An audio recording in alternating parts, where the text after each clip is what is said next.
Assalamualaikum warahmatullahi wabarakatuh. Kembali lagi di channel Hadi Sabto ya.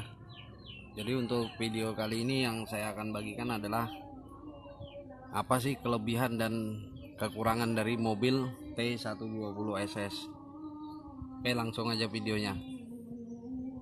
Untuk kelebihan dari T120 SS ini, dia tenaganya lebih dibandingkan dengan Suzuki Futura Carry itu ya. Nah, makanya untuk buat kawan-kawan yang muatannya berlebih, cocok menggunakan T120 SS ini karena tenaganya lebih besar dan juga bandel ya. Itu menurut pengalaman kami di sini yang biasa menggunakan T120 SS. Yang berikutnya adalah kekurangannya. Oke. Untuk kekurangan dari mobil T120 SS ini biasanya banyak terjadi retak di bagian sasis dan juga kropos. Dikarenakan sasis dari T120 SS ini tipis ya dibandingkan dengan Daihatsu Grand Max dan yang lain-lain. Terus untuk Suzuki Futura juga seperti itu.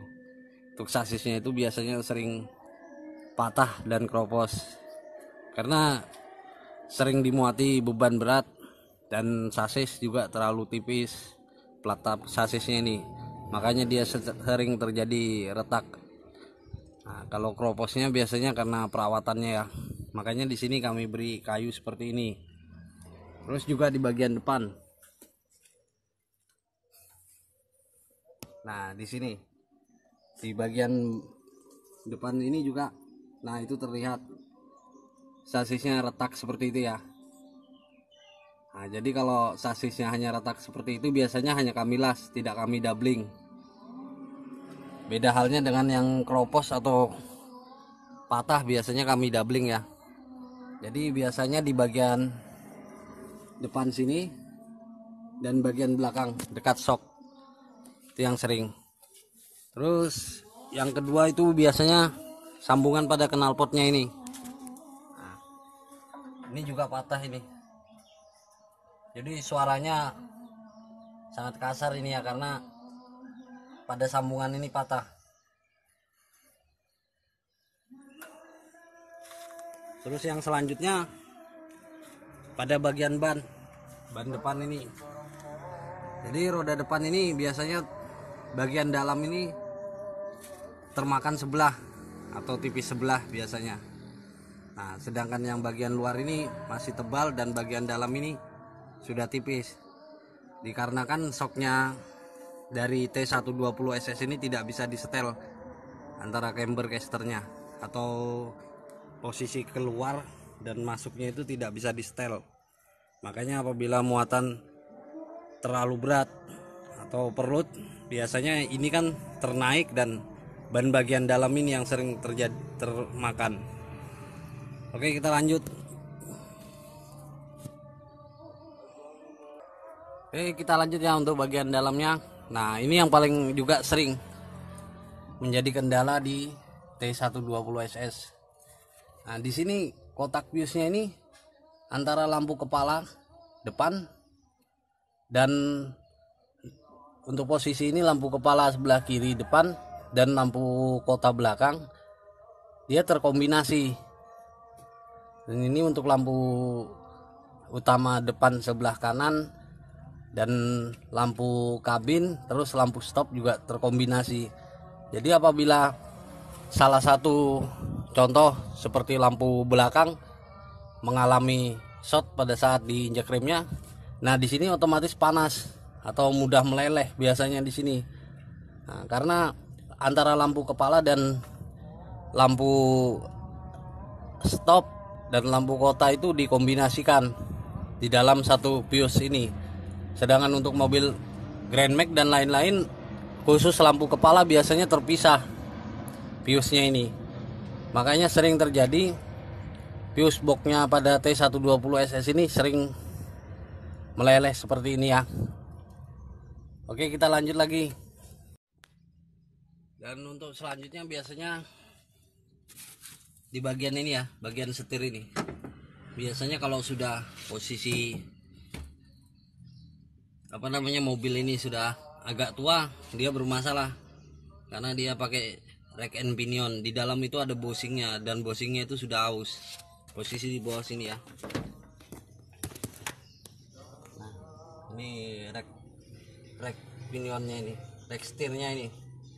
Nah, ini bosingnya sudah aus, mengakibatkan pada saat di jalan jelek dia bunyi gledek-gledek, bergetar seperti itu ya. Nah, terus lanjut. Jadi untuk T120 SS ini, untuk selanjutnya kelemahannya pada timing bell. Nah, apabila timing bell dari mobil T120 SS ini mengalami putus timing, itu akan mengakibatkan klep dan piston bertabrakan. Makanya biasanya membuat klep itu tadi menjadi bengkok. Jadi untuk supaya tidak terjadi kerusakan pada komponen mesin pada saat timing bell ini putus, pada 40.000 km atau 60.000 km, timing bell ini harus kita ganti untuk menjaga agar tidak terjadi putus tadi. Nah, jadi tidak berakibat fatal ya bagi klepnya, karena lumayan juga biayanya apabila perbaikan dari klep itu tadi kalau sampai bermasalah antara piston dan klep tadi bertabrakan. Nah, oke, lanjut. Nah, untuk sensor ISC nya, nah pada bagian bawah ini sensor ISC untuk mobil T120 itu biasanya di ujungnya itu sering aus karena dia berbahan seperti model karet seperti itu. Nah, untuk harga barunya lumayan ya, harga aslinya atau yang part asli atau original. Jadi juga bisa diakali dengan menggunakan lem besi. Nanti mungkin di video selanjutnya bisa saya buatkan tutorialnya apabila ada kendala di ISC nya.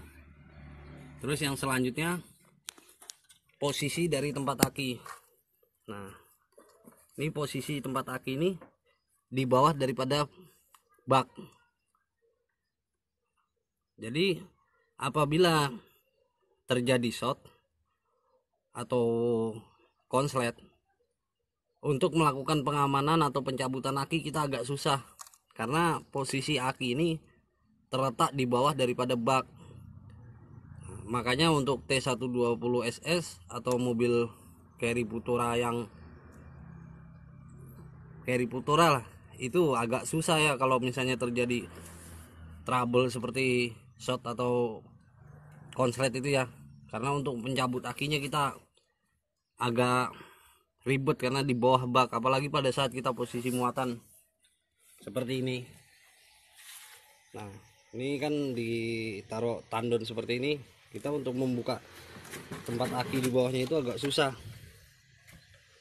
Nah, jadi apabila terjadi konslet bahaya ya, karena posisi dari dudukan aki ini di bawah daripada bak.